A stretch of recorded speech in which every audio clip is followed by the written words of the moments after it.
What's happening, y'all? Tone space, like, share, subscribe, all the fly stuff.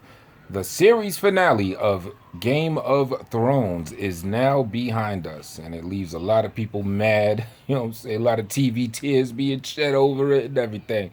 Uh, I've got my thoughts, basically.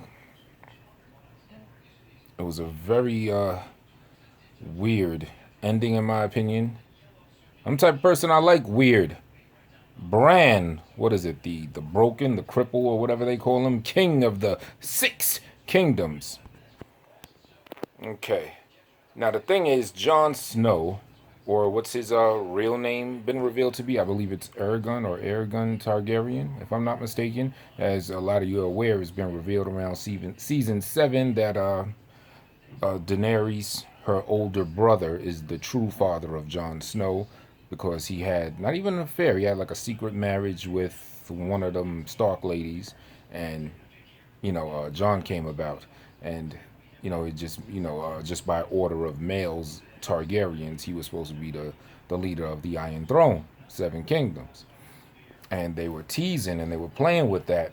He didn't want to be king and everything. He's like, oh, I don't want it. Which I think even someone said on the show, that's a good quality to be a king, not wanting to be it. You know what I'm saying? Because you're not self-serving. You're more about the people. He's a real, very, about the people type of person. He'll risk his life, all that stuff.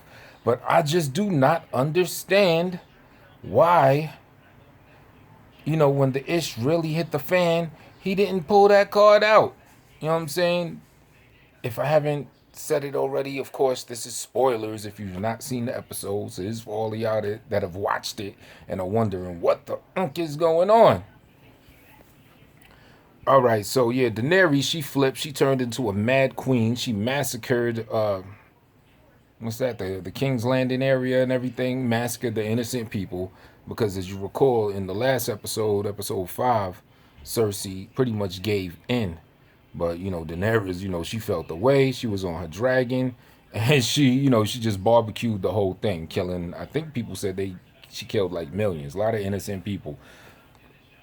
So at that point, she made her heel turn, or solidified her heel turn. She became the Mad Queen. As you know, her father was regarded the Mad King. He was wilding out like that and everything, right?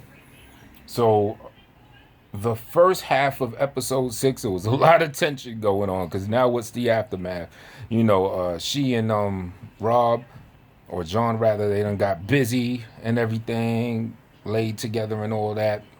So he felt the way, of course, because also what's his name, Tyrion, he had helped Jamie Lannister escape, and she already made a vow like, yo, if you front on me again, it's a wrap for you. You know what I'm saying? So we had to deal with the consequences of that toward the beginning. He took off his little pin that says he's the hand of Danny or whatever. So she had him nabbed up, and of course she was probably gonna execute him. That's Tyrion is Jon Snow's man, so he felt the way about it. So he tried to appeal to her. You know what I'm saying? He called, he went into the Iron Throne, which was interesting. She actually got to touch it. She touched the sword of the Iron Throne, but never got to sit on it. So he's trying to chop it up with her, with the, what I'm saying, the jux piece, I guess, in the cut. You know what I'm saying? About to do it like jail room style, whatever, jailhouse style. So he's trying to appeal to her, like, yo, what's really good? You massacred all these people. So what's next? Because he's fearing for the world. Because she said she wants to free or liberate the world. You know what I'm saying? Echoes of what happens in the United States. Liberty, liberty. Let's liberate Iraq. Let's liberate Iran. Let's liberate the other 3 countries that was on that list from the early 2000s or whatever. Crazy stuff. So, and she was like, they chop it up. He's like, yo, now what if they have a different opinion of how to liberate people or just have a different outlook on life and their people than you do? She's saying some stuff like, well, she said something like, oh, well, what they say don't matter. So at that point, he knew he had to get busy. So, he kills her. A dragon Drogo burns the Iron Throne and picks her up, flies off somewhere and everything, right? So now this is the part where I just don't understand. All right, Jon Snow, let me talk to you real quick, bro. I get you. You didn't want to be the king. All right, I understand it. You know what I'm saying? A lot of duties, a lot of whole bunch of stuff, a lot of whole lot of attention. You know what I'm saying? You're more low key dude. You're a real good dude. Everything. I understand. You don't want to be king. That's cool, right? But I mean, when the ish hit the fan, you had your man Tyrion who was about to get executed. You okay? I understand you executed or you killed Daenerys yourself, so that gets rid of that. But you still got your man that they still gonna jam up, and now they put you in the behind the bars. They put you in a little shithole waiting to be executed or something. Because that dude Grey Worm, who's now master of all war or something like that, title Daenerys gave him before he died. He's like, yo, you killed my king. I mean, you killed my queen. You know, it's a wrap for you. So he got you nabbed up. Your man's about to get it. And there is no ruling authority. There's no king or queen of the seven kingdoms. This is the part I just don't get. Because throughout the whole thing, he was like, yo, she's my queen. She's my queen. When Tyrion was trying to holler at him, like, yo, she killed all these, you know, she got on some Hitler stuff. Like, what's really good?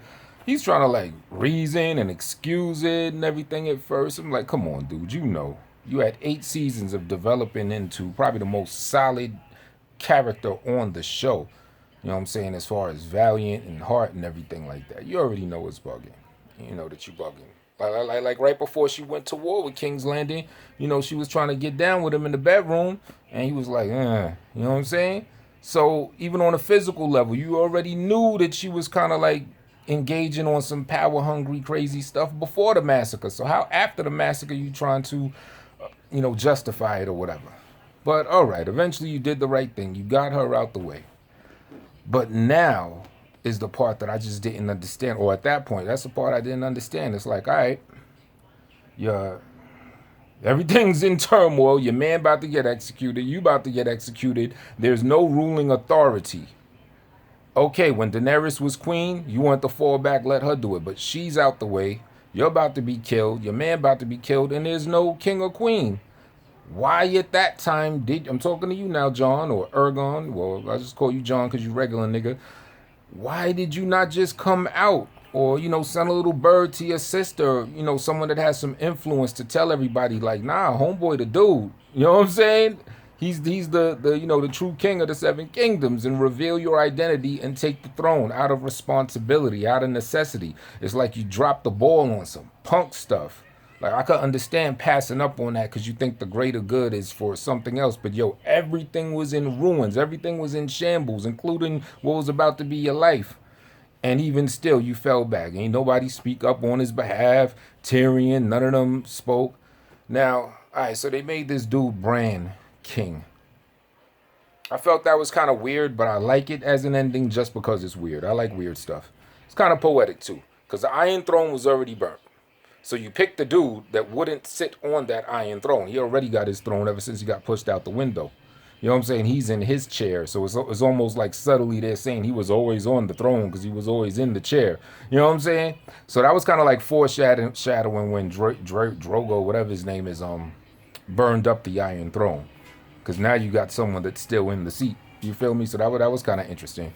But, I mean, as a king, it's weird, but it's obviously not the best choice. All right, he's a resource of information. He's a library. He knows all the past.